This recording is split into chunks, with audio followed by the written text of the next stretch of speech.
Did you know that 1 in 5 hiring managers decide whether or not to hire someone within the first 90 seconds of an interview? That's right, the first impression can make or break your chances. But here's the kicker, most candidates don't even realize the little things they reveal can sabotage their opportunities. In fact, a study by TopResume found that 58% of hiring managers say the way you talk about your previous job can cost you the position.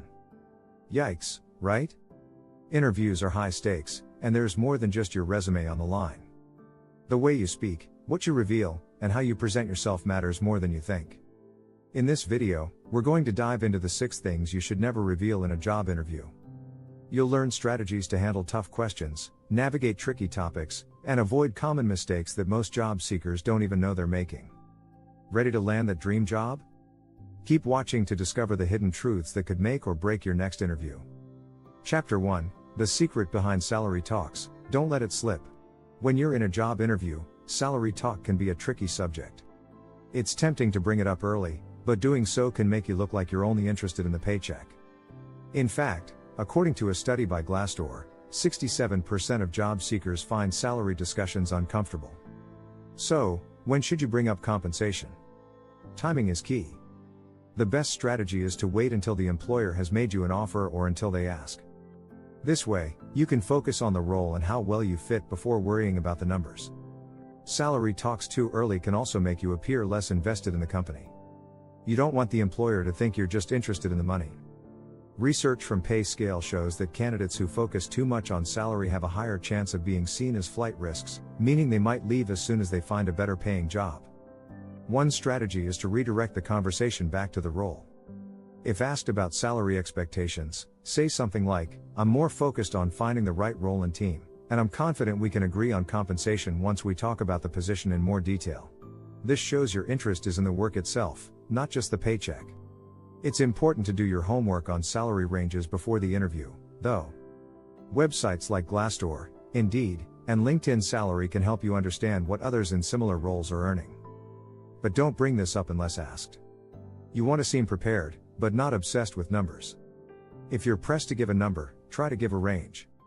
This keeps things flexible while still showing you're realistic about what you expect. Remember, the more you focus on your skills and the value you bring, the less the salary will be the main factor. Chapter 2: Don't overpromote your side hustle. In today's gig economy, side hustles are more common than ever. But when it comes to job interviews, your side hustle could be a double-edged sword. According to a survey by Career Builder, 44% of workers have a side job outside their main job. While this might seem like an advantage, overselling it in an interview can backfire. Imagine this: you're in an interview for a marketing role, and you bring up your freelance photography business. While it shows you're entrepreneurial, it could also make the interviewer question your dedication to the job. They may wonder if you'll prioritize the side hustle over the role you're applying for. To handle this better, position your side hustle as a side skill, not your main focus. For example, you could say, "In my free time, I like to work on freelance projects that help me sharpen my skills in graphic design." This shows you're passionate, but it doesn't suggest you're dividing your attention. You also don't want to come across as someone who might leave for their side gig if things get too tough at work. If asked directly about your side hustle, you can assure them, "I'm fully committed to this role, and I see it as my primary focus. My side hustle just keeps me sharp and creative." On the flip side, side hustles can be an advantage when framed correctly. If the job requires skills you've honed through your side hustle, mention that experience. But remember, employers want full-time dedication, so make sure your hustle doesn't become a distraction. By downplaying the hustle in favor of your passion for the job you're applying for, you help the employer see your long-term potential at their company. Keep the focus on the value you bring and the job at hand, not your side projects. Chapter 3: TMI. When personal life becomes a red flag, it's tempting to get personal in interviews, especially when asked about your background or interests. But oversharing your personal life can quickly turn an interview from professional to uncomfortable. According to a report by Forbes, 47% of hiring managers say they value professionalism above all else in an interview. This means that sharing too much personal information could hurt your chances of getting hired. Personal struggles, like family issues or health problems, are best left out of the conversation. It's important to focus on how you're qualified for the role and why you're passionate about the job. Interviews are about selling your skills, not airing your personal life.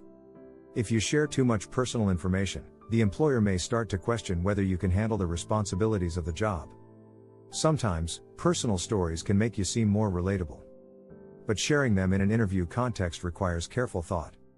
A good rule of thumb: if your personal story doesn't directly relate to the job or the company's mission, it's best to keep it to yourself.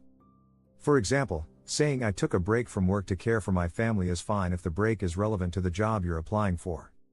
But if you start talking about personal family issues or struggles, it may raise red flags. Also, avoid discussing controversial topics, like politics or religion. These topics can quickly derail the conversation and make you appear unprofessional.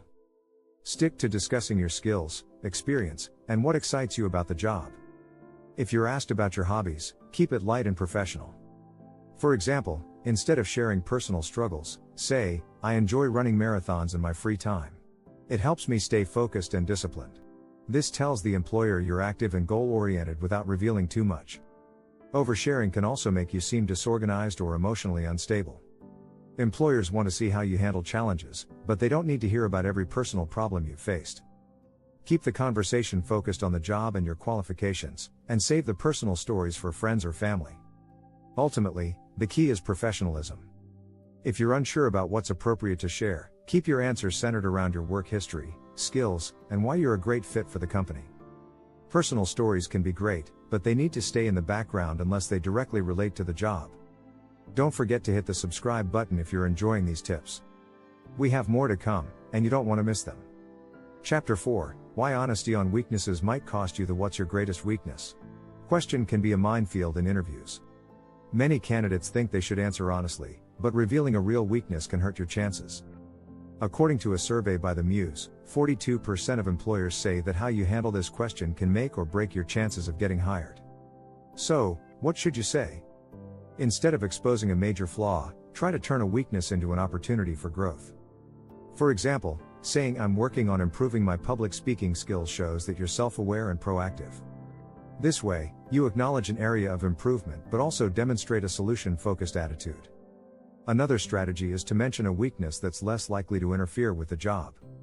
For instance, "I tend to be a perfectionist," can sound like a weakness, but it's something many employers actually value. The key is to show how you're managing the weakness rather than letting it become a major barrier. Also, avoid mentioning weaknesses that directly impact the job. For example, if you're applying for a project management role, don't admit to being disorganized or struggling with time management. Employers want to feel confident that you can handle the job responsibilities without needing too much extra training. However, it's also important not to lie about your weaknesses. Exaggerating your strengths or saying you don't have any weaknesses could come across as dishonest. Instead, share a real weakness, but focus on how you're working to improve it. The important thing is to show growth and self-awareness. Hiring managers are looking for candidates who can admit their flaws but also show that they are actively working to overcome them. A little humility combined with a commitment to improvement can go a long way. Chapter 5: The danger of talking about your past job's drama. It's natural to want to explain why you left your last job, but beware of turning your explanation into a story full of drama. According to a survey by LinkedIn, 80% of hiring managers say that how you speak about your previous employer can impact their decision to hire you. If you badmouth your past employer or colleagues, it may leave a negative impression. A common mistake is to talk too much about the problems you faced in your previous job. Complaining about your boss, team members, or company culture can make you look like you're not capable of handling challenges. Instead, try to frame your departure in a way that focuses on your personal and professional growth. For example, you could say, "I was looking for a role that would allow me to develop new skills and take on more leadership responsibilities." This shows that you left because you were focused on growing in your career, not because of problems with the company. Avoid sounding like you're running away from past conflicts. Even if your previous job was toxic, focusing on the negatives will only reflect poorly on you. Employers are more likely to hire candidates who have a positive outlook and can handle difficult situations with grace. If you must address a difficult experience, keep it short and professional. For example, "My last role didn't align with my career goals, so I decided it was time to move on and find a better fit." This answers the question without dragging your past job's issues into the conversation. The way you speak about your previous employer shows how you handle conflict and adversity. The best strategy is to focus on your ability to move forward and learn from past experiences. Employers want to see that you're professional and can handle challenges without letting them negatively affect your future work. Chapter 6. Avoid oversharing your career dreams. It's not all about passion. It's great to be passionate about your career goals, but talking too much about them in a job interview can make you seem disconnected from the role you're applying for. A report by Harvard Business Review found that 63% of hiring managers are looking for candidates who are committed to the role at hand, rather than those focused on their personal career dreams. While it's important to have long-term goals, it's also crucial to show that the job you're applying for is a key part of your plan. If you overemphasize your dreams, you might make the interviewer feel like you're only using the job as a stepping stone. For example, saying "I see this role as a way to get closer to my ultimate goal of becoming a CEO" might make you sound overly ambitious or unrealistic for the position.